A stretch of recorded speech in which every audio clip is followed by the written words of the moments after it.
Shrimad home remedies में आपका स्वागत है। और हम आपको बताएंगे कि कब, क्यों और कैसे डूबी द्वारिका। श्री कृष्ण की नगरी द्वारिका महाभारत युद्ध के 36 वर्ष के पश्चात समुद्र में डूब जाती है। द्वारका के समुद्र में डूबने से पूर्व श्री कृष्ण सहित सारे यदुवंशी भी मारे जाते हैं।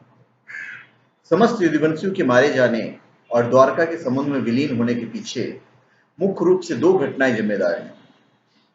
एक माता गांधारी द्वारा श्री कृष्ण को दिया गया श्राप और दूसरा ऋषियों द्वारा श्री कृष्ण पुत्र सांब को दिया गया श्राप। इस घटना के बारे में हम आपको बताएंगे।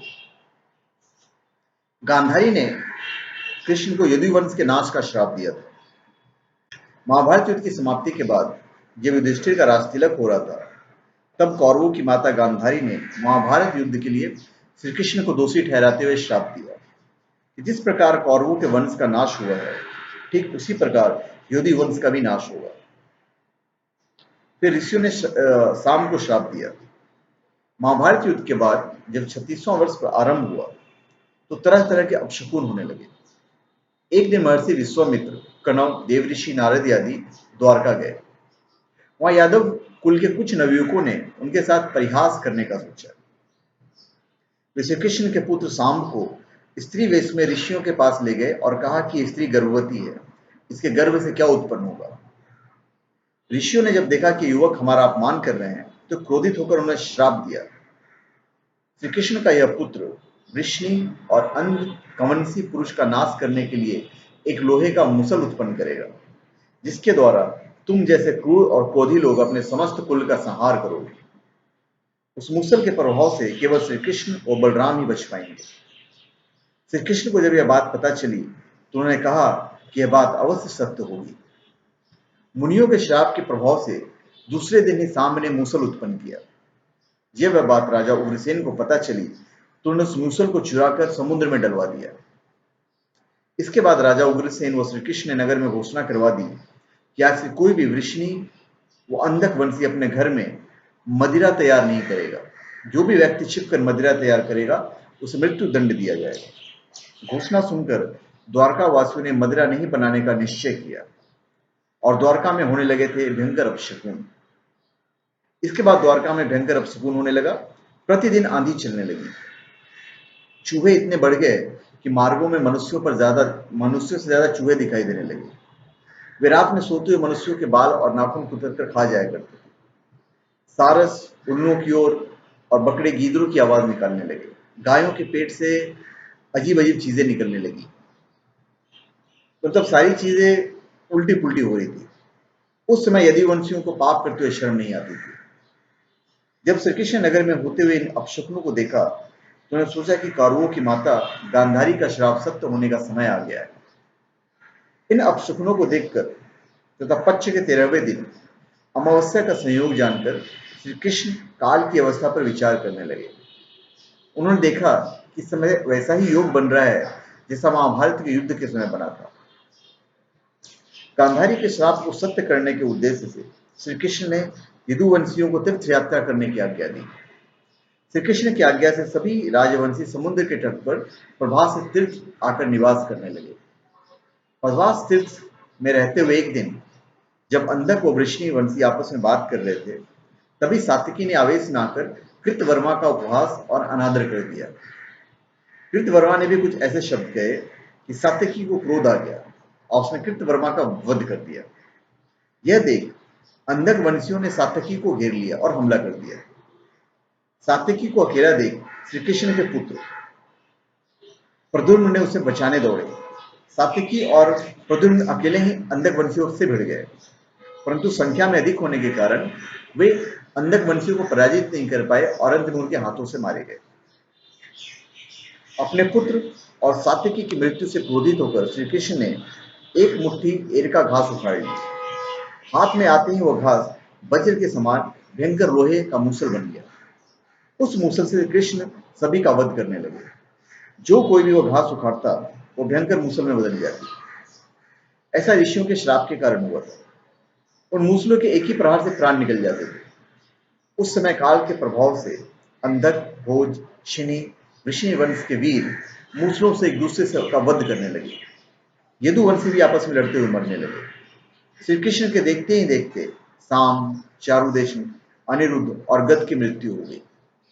फिर तो श्री कृष्ण और भी क्रोधित हो गए और उन्हें शेष बचे सभी वीरों का संहार कर डाला। अंत में केवल दारूक, जो श्री कृष्ण के सारथी थे, सिर्फ दारूक ही शेष बचे। श्री कृष्ण ने दारूक से कहा कि तुम तुरंत हस्तिनापुर जाओ और अर्जुन को पूरी घटना बताकर द्वारका ले आओ। दारूक ने ऐसा ही किया। इसके बाद श्री कृष्ण बलराम को उसी स्थान पर रहने का कहकर द्वारका लौट आए। द्वारका आकर श्री कृष्ण ने पूरी घटना अपने पिता वसुदेव जी को बताई। यदुवंशियों के संहार की बात जानकर उन्हें भी बहुत दुख हुआ। श्री कृष्ण ने वसुदेव जी से कहा कि आप अर्जुन के आने तक स्त्रियों की रक्षा करें। इस समय बलराम जी वन में मेरी प्रतीक्षा कर रहे हैं, मैं उनसे मिलने जा रहा हूं। जब श्री कृष्ण ने नगर में स्त्रियों का विलाप सुना तो उन्हें सांत्वना देते हुए कहा कि शीघ्र ही अर्जुन द्वारका आने वाले हैं, वही तुम्हारी रक्षा करेंगे। ये कहकर श्री कृष्ण बलराम से मिलने चल पड़े। वन में जाकर श्री कृष्ण ने देखा कि बलराम जी समाधि में लीन है। देखते ही देखते उनके मुख से सफेद रंग का बहुत बड़ा सांप निकला और समुद्र की ओर चला गया। उस सांप के हजारों मस्तक थे। समुद्र ने स्वयं प्रकट होकर भगवान शेषनाग का स्वागत किया। बलराम जी द्वारा देह त्यागने के बाद श्री कृष्ण उस सुने वन में विचार करते हुए घूमने लगे। घूमते घूमते एक स्थान पर बैठ गए और गांधारी द्वारा दिए गए श्राप के बारे में विचार करने लगे। देह त्यागने की इच्छा से श्री कृष्ण ने अपने इंद्रियों को संयमित किया और महायोग की अवस्था में पृथ्वी पर लेट गए। अब हम आपको बताते हैं कि श्री कृष्ण ने देह कैसे त्यागा। जिस समय भगवान श्री कृष्ण समाधि में लीन थे, उसी समय जरा नाम का एक शिकारी हिरणों का शिकार करने के उद्देश्य से वहां आ गया। उसने हिरण समझकर दूर से ही श्री कृष्ण पर वाहन चला दिया। वाहन चलाने के बाद जब वो अपना शिकार पकड़ने के लिए आगे बढ़ा तो योग में स्थित भगवान श्री कृष्ण को देखकर उसे अपने भूल पर पश्चाताप हुआ। तब श्री कृष्ण को उसे आश्वासन दिया और अपने परम धाम चले गए। अंतरिक्ष में पहुंचने पर इंद्र, अश्विनी कुमार, रुद्र, आदित्य, वसु मुनि सभी ने भगवान का स्वागत किया। इधर दारुक ने हस्तिनापुर जाकर यदुवंशियों के संहार की संहार की घटना पांडवों को बताई। यह सुनकर पांडवों को बहुत शोक हुआ। अर्जुन तुरंत ही अपने मामा वसुदेव से मिलने के लिए द्वारका चल दिए। अर्जुन जब द्वारका पहुंचे तो वहां का दृश्य देखकर उन्हें बहुत शोक हुआ। श्री कृष्ण की रानियां उन्हें देखकर रोने लगी। उन्हें रोता देखकर अर्जुन भी रोने लगे और श्री कृष्ण को याद करने लगे। इसके बाद अर्जुन वसुदेव जी से मिले। अर्जुन को देखकर वसुदेव जी बिलक बिलक कर रोने लगे। वसुदेव जी ने अर्जुन को श्री कृष्ण का संदेश सुनाते हुए कहा कि द्वारका शीघ्र ही समुद्र में डूबने वाली है, अतः तुम सभी नगरवासी को अपने साथ ले जाओ। वसुदेव जी की बात सुनकर अर्जुन ने दारुक से सभी मंत्रियों को बुलाने के लिए कहा।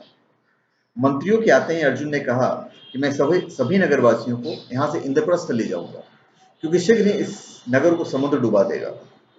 अर्जुन ने मंत्रियों से कहा कि आज से 7वें दिन सभी लोग इंद्रप्रस्थ के लिए प्रस्थान करेंगे, इसलिए आप लोग शीघ्र ही इसके लिए तैयारियां शुरू करें। सभी मंत्री तुरंत अर्जुन की आज्ञा के पालन में जुट गए।